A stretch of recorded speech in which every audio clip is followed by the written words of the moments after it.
Career మీద ఏదో concentrate చేస్తున్నారు కదా, బయట వెయిటింగ్ సార్. వచ్చేసారా?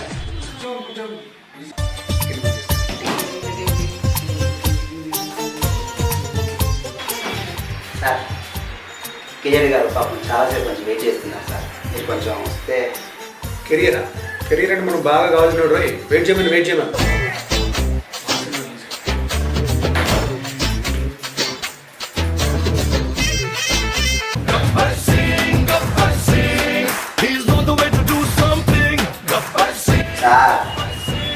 సార్ కొంచెం చూడండి సార్, చాలాసేపు కొంచెం వెయిటింగ్ కెరీర్ అక్కడ.